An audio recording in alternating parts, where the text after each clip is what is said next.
Underneath the neon, denim jacket you can lean on. In the drop we can be gone. Like a dream, I think I see one. On the reg, you know I need that. მოვედით ანტვერპში უკვე გვექნება პატარა ჩვენებური შეხვედრა დავატაროთ ახლა აქაც სოდნიათ თურმე ქართული დაყენებები გზაში ხო მანქან გზავრობა ძალიან კომფორტულია კიდე ერთხელ მინდა რომ აღვნიშნო დანარჩენი გამოყვებით ნახავთ დანარჩენ ნაწილსაც ეს არის welcome to Belgium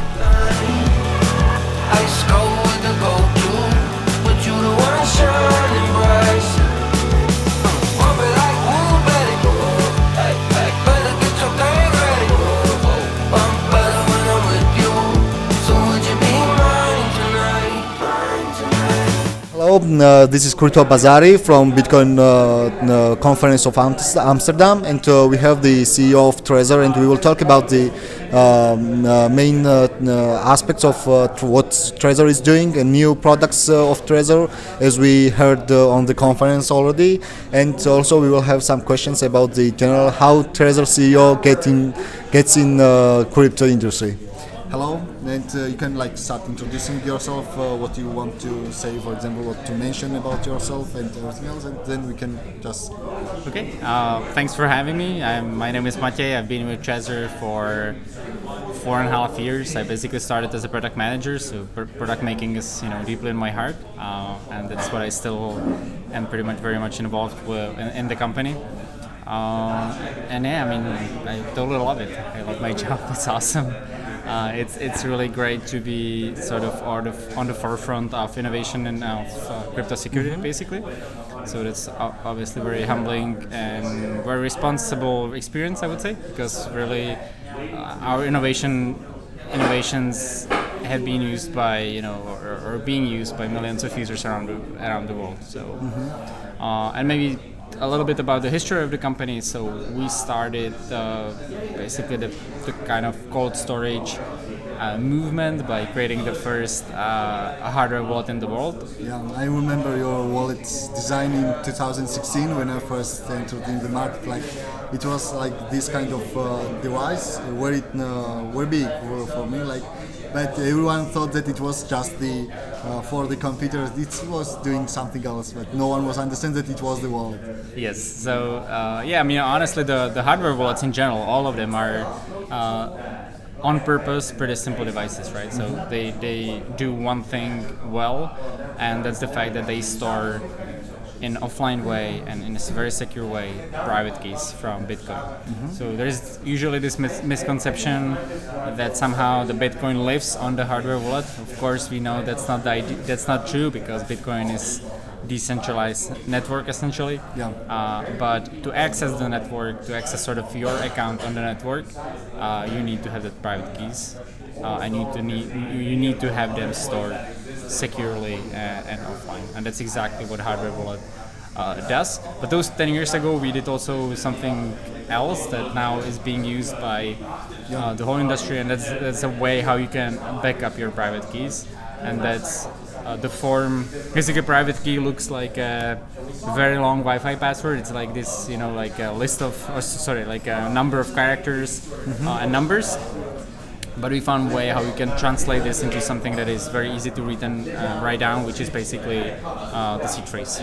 Those 12 or 24 words that are being used, as you probably know, everywhere, right? So, as we know, you have new products now and very good announcements, and in 1 month it will be for sale, or you just.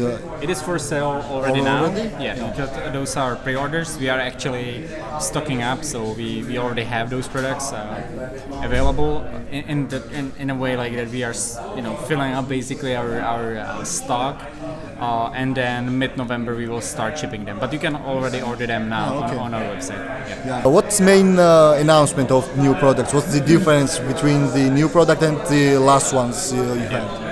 So the most important is probably the fact that we are starting completely new 2 ranges of products, right? So the first, Trezor Safe, is a new range of hardware wallets, and yesterday we basically announced the first and entry-level model of the Trezor Safe family of hardware wallets, basically. So that's big for us. because we haven't released any hardware in a couple of years. And what it features sort of extra against, as opposed to, or compared to the Trezor Model 1, which is the previous sort of model in the similar range, is the fact that it has a secure element for additional, basically, physical security against physical attacks. And it has USB-C, and it has very beautiful design. It has these color bags, and it is like going more into this sort of mainstream consumer electronics vibe.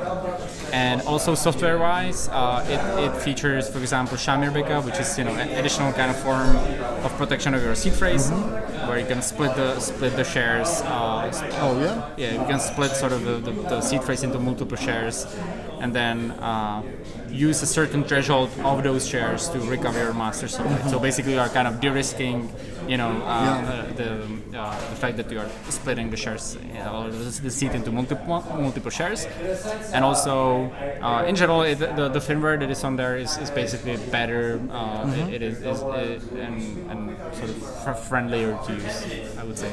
Yeah, it's like when you have to click only, like it's more easy to use it, easier to use it than the other ones, like with the 4 or 5 clicks. So like for the beginners, like about the security manners of question, for example, how can I be hacked if I have a Trezor, for example? What kind of security measures do I have that not to be hacked from the outside of people, like, because like people, new buyers, of course, especially they see that for example MetaMask and other like mobile wallets are hacked, and they are making similar quality like with the Trezor, and they don't understand that it's a very huge difference between the hot wallet and the mobile wallet. Got it.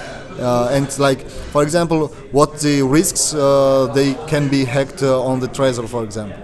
Got it. So maybe let's start with the basics, because number one, use hardware wallet, use Trezor, right? Because already those hacks that you mentioned, the mobile wallets, or if you leave it somewhere on exchanges, that basically means that somebody has those private keys. And that's still the better case, because there are also custodians such as FTX that even didn't have the funds, right? They say they have the funds, and they don't even have them, so they don't even have the private keys. But those, let's say, software wallets, where you basically, those private keys live on the phone, and that's very risky, because the phone can be easily over the internet attacked, through some malware, etc. And those happens all the time, right? Like if you Google what was the last hack, you will probably find out it's like within weeks or months there was some kind of hack in some kind of wallet, because there's really hundreds of them. And so start with hardware wallet. That's the number one, because hardware wallet keeps the private keys offline. Most important. Second, use PIN. So when you have the device, it's pretty much as with your phone. You have some PIN code, and that is harder for any attacker to get into it. Then extra level, use passphrase. It's probably one of the most important and most sort of advanced, not advanced, it's very easy to use, but it's very important, I would say. It's the most important. So basically, what the passphrase does is, you have the private keys, you back them up, the wallet gives you those 12 words that you write down, that's the backup of the private keys, but you can create your own passphrase, which is sort of like a 13th word, or 25th, depending on whether you use 12th or 24th. And that word that only you know completely changes the private keys. So the derivation of those keys is completely different, and that means that it cannot be hacked, because the passphrase is never stored on the device itself, and only you know it. And therefore nobody can steal it from you, because you're the only person that knows it, right? So if you use all those combinations, the answer to the question how we can be hacked is, it's almost impossible, right? Like that's you will not give the private keys to someone. Exactly. So in that case, like I would say, close. I mean, really, literally impossible. Like with strong passphrase, literally impossible. And I have a question: how you get in crypto? What was the moment that in this moment you decided crypto or Bitcoin or like this service, especially that doing this product, for example, with the Trezor, it's for you? Yeah, so I heard about Bitcoin years before I joined the company. By the way, I'm in the company, let's say 4.5 years. Yeah. But I think when it really clicked for me was when I got Bitcoin as basically better money. When I realized like, oh wow, it makes so much sense. And of course, as somebody who likes technology in general and engineering and stuff. I love that aspect as well, like proof of work, like this sort of mathematical invention on the cryptography level. That's amazing as well. So I was pretty interested in that. And kind of the third reason is definitely, I love the company, to be honest. The vibe is awesome. The fact that we do everything open source is amazing because really a lot of companies built on what we innovated and what we came sort of invented in this world. And that's honestly, it's such a fucking proud to think, right? Because we are so proud of this, and it's great. Like I feel we have great responsibility for many users in the world, and it's a great feeling because you can help a lot of people. Yeah. And the last question, not last, but before the last question, I would have why people should choose Trezor between Trezor and other competitors, and what's the specialty of Trezor? I know what's, but from your point of view. Got it. There's a couple things. I think there's more than one. Starting probably with the ease of use. We really believe that people have a bit of a barrier of coming for them to the Bitcoin and crypto in general. It's because they're sort of intimidated by sort of the technical concepts, and we really try to break them down. We really try to lower the barriers of entry of the newcomers into the industry, into the security of crypto as much as possible.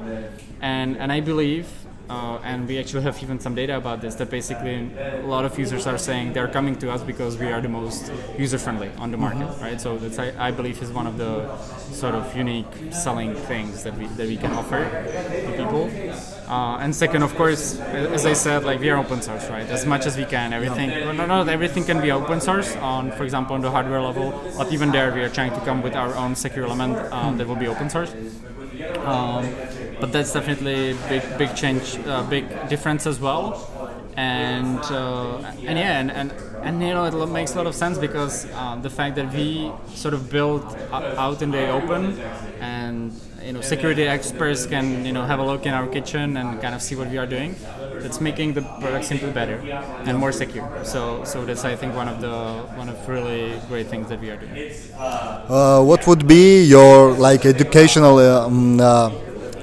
imagine I'm with the zero knowledge in crypto, and I'm not sure I'm interested in crypto or not, and what would be explain first time to this kind of person to interested in crypto or in hardware wallet or in programming connected with the crypto? Honestly, I would start with learning what money is. Really, I think because and what money is? Well, that's the thing. I think it's great to start with basically, basic economics. Those things like unit of account, store value, all those things that is good money. Is really interesting to go even through history, like how we started with, how the whole journey of money goes, and that it should not be connected to the state and all those things, because then you realize, oh fuck, Bitcoin makes a lot of sense. It fixes a lot of issues, and so that's, I would say, start with this, then go to Bitcoin, because it leads straight there, right? It doesn't lead to crypto, it leads actually to Bitcoin, and then you realize, okay, Bitcoin and crypto are two different things. And then maybe you can experiment whatever you want because of technology, because of other other use cases, etc., etc. But I would probably start with the basics, because once you get that, then you're like, oh wow, this is amazing. Yeah. Thank you. It was Crypto Bazari with Trezor CEO. So we will see you soon from Bitcoin conference on Amsterdam. Thanks for having me.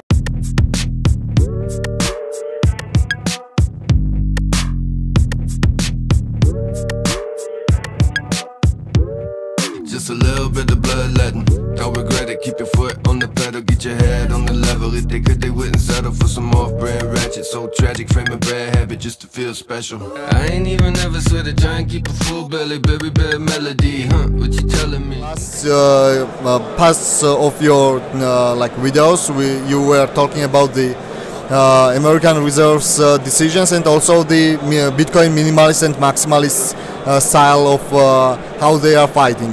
With this kind of situation in the Bitcoin groups, like what do you think what will be the best way for the both of sides of cryptocurrency industry?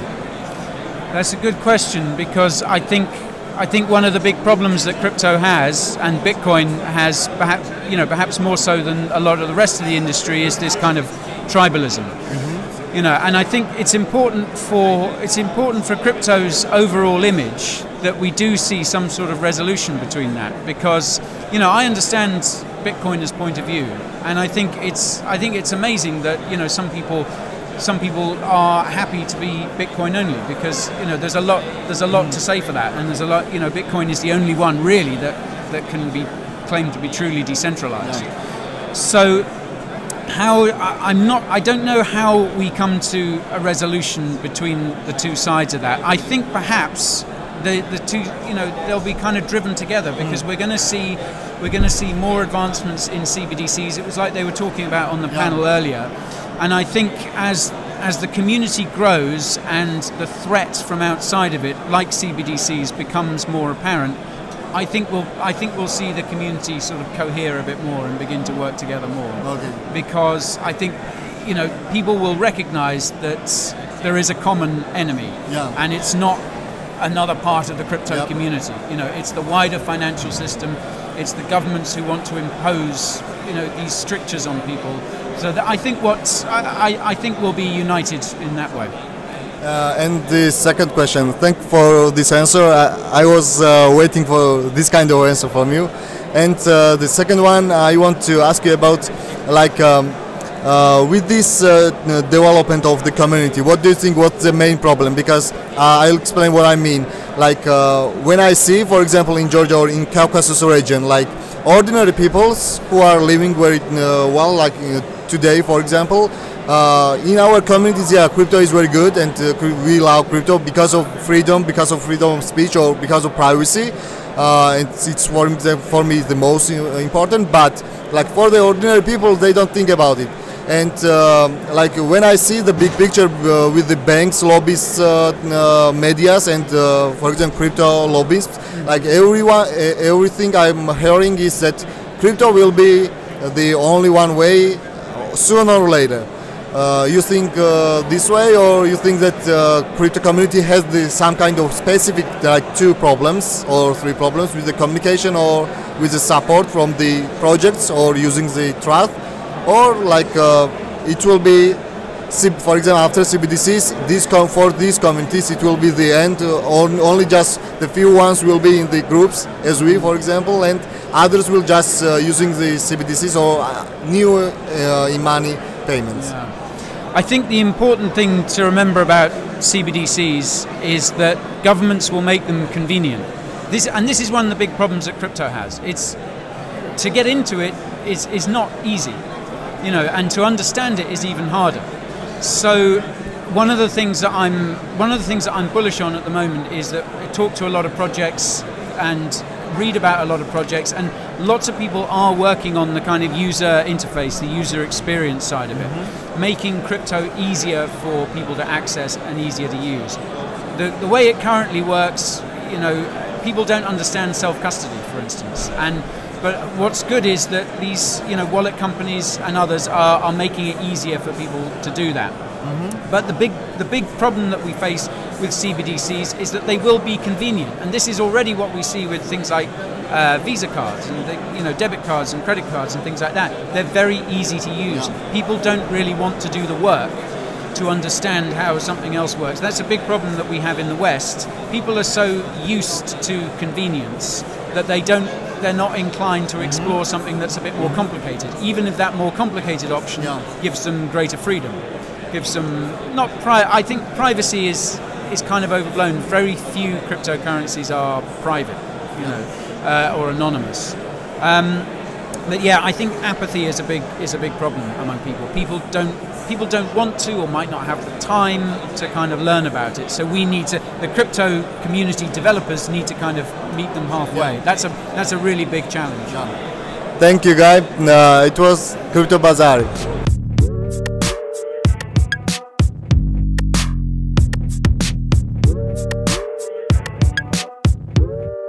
just a little bit of bloodletting. Don't regret it, keep your foot on the pedal, get your head on the level. If they could, they wouldn't settle for some off-brand ratchet. So tragic, frame a bad habit just to feel special. I ain't even ever sweat to try and keep a full belly, baby, bad melody, huh? What you telling me? You think you could do better? Go ahead and write your letter. You just putting pressure on the treasure, I'm the real terror. I don't even worry about it, don't worry about it. I've been cutting loose ends up, like what you wanna do. I don't even worry about it, don't worry about it. I've been on some gotta do, they ways to get mad at you. I don't even worry about it, don't worry about it. I've been living large, there you are in the rear view. I don't even worry about it, don't worry about it. Hello, this is Crypto Bazari from Bitcoin Conference Amsterdam, and we will have Adam for discussing some kind of questions about the Bitcoin. Hello, Adam. Like in our communities, there is a big discussions about the now, for example, about the fears that Bitcoin can be changed. What do you think about it? For example, in the Bitcoin groups, like about the minimalists and maximalists, like can anything change the Bitcoin, or what would be the policy fight about it? Yeah, I mean, I think there are from time to time discussions about adding features to Bitcoin, and of course people, like any change is potentially a risk, so people are relying on Bitcoin for the savings and for the sensitive resistant payments, and there's a lot of value captured in the network, so of course they want to hear that any change is backwards compatible and is accepted, you know, there's consensus for it by other participants in the network. And so, you know, I think that historically there was, you know, the fork wars where there was an attempt to push through a change that there wasn't consensus for, and that resulted in a number of forks that lost value and credibility. So I think, you know, most people who lived through that or read about it afterwards realized that you can't really force a change to Bitcoin. It's just sort of, it will reject it, it has a lot of inertia, and that any changes need to be generally backwards compatible, like soft forks, opt-in. But within that, you can still end up with some quite interesting debates about, you know, functionality. And so, you know, usually because of the current sort of script design of Bitcoin with opcodes, it's kind of like a CPU with CPU has opcodes, and there are not many of them, and they do simple things, you know, like add two numbers and stuff like that, right? And so when you add a new opcode, it's a bit of a sort of opcode, machine code, language design question, right? So you could add different opcodes, and they're going to interact with the other opcodes and enable different use cases. So it ends up being a bit of a aesthetic design debate about which opcode is best to achieve the kind of functionality. And they don't want to, like, oh well, let's just try all three of them, right? Because they want to keep it tidy and and have a better ability to test the result. And you know, there are only so many testing resources and people's time, so you don't want to like make lots of changes. It creates risk, right?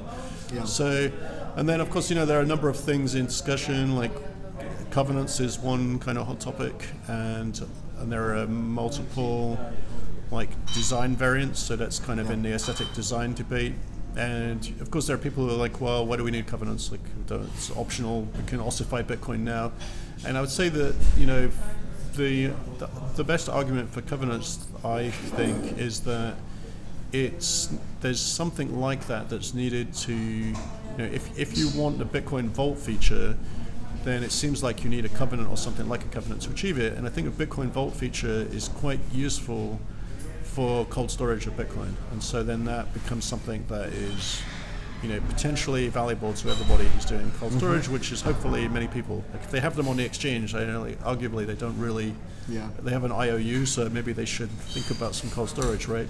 So now, I mean, how the vaults work is just basically that you would, you know, if you imagine it's implemented and it's implemented to some hardware wallets, what you would do is you would, instead of just moving coins from the hardware wallet, you wouldn't be able to do that. What you'd have to do is sort of do a first transaction that gives notification that you intend to move them, and then there would be, like, let's say a week before you would actually be able to move them. And during that week, other people could see that they're being moved, that they're being prepared to be moved, and you could give lots of friends or co-workers the ability to cancel it if you thought it was suspicious, and you could cancel it yourself as well.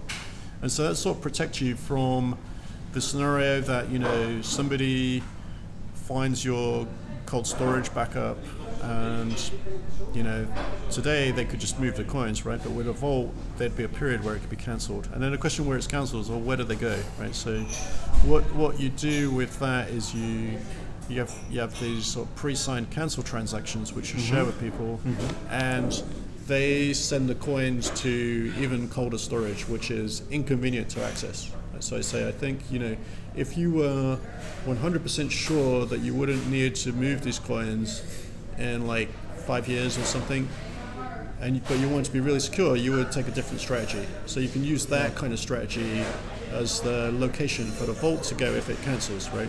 Yeah. And so covenants enable that. Presumably covenants will enable, you know, a few different things because it's just an opcode that can be used to implement different use cases.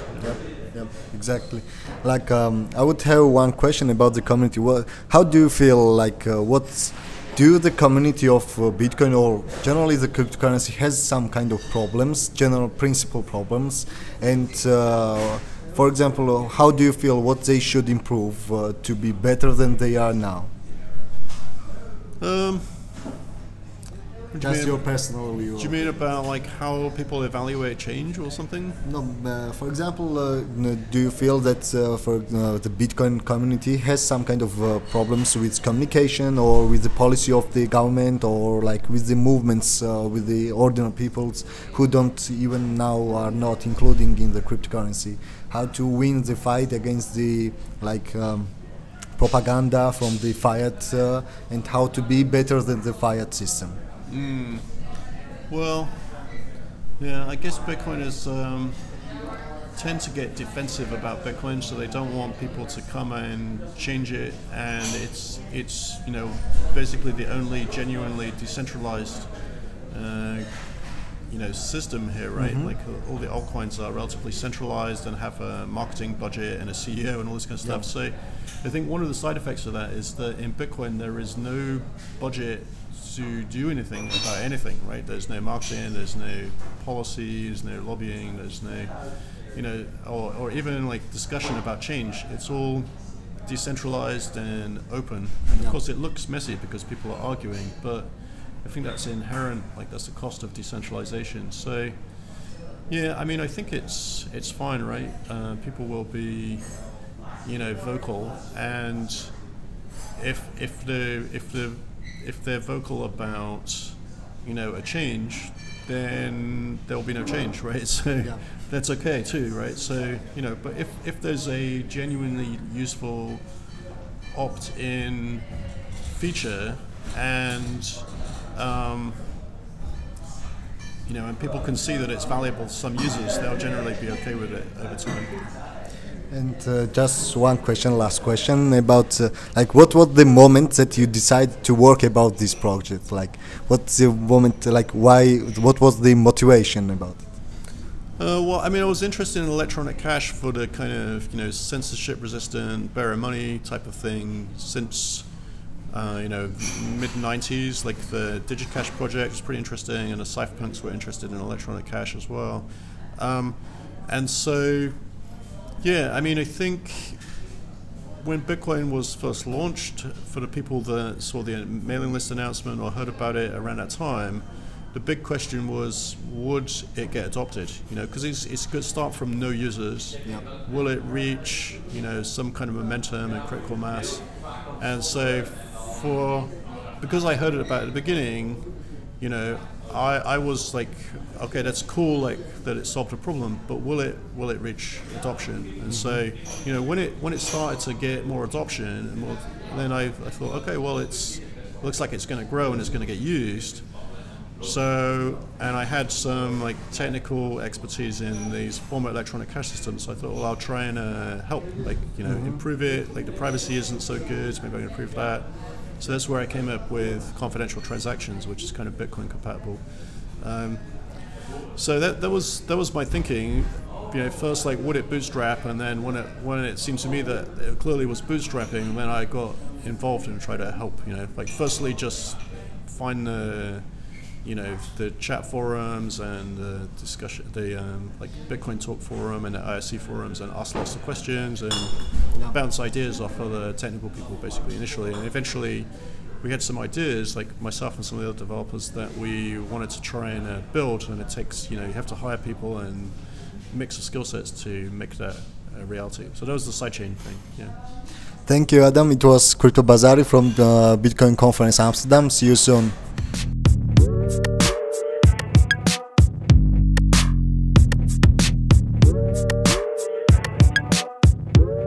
Just a little bit of bloodletting. Don't regret it. Keep your foot on the pedal. Get your head on the level. If they could, they wouldn't settle for some off-brand ratchet. So tragic, frame a bad habit just to feel special.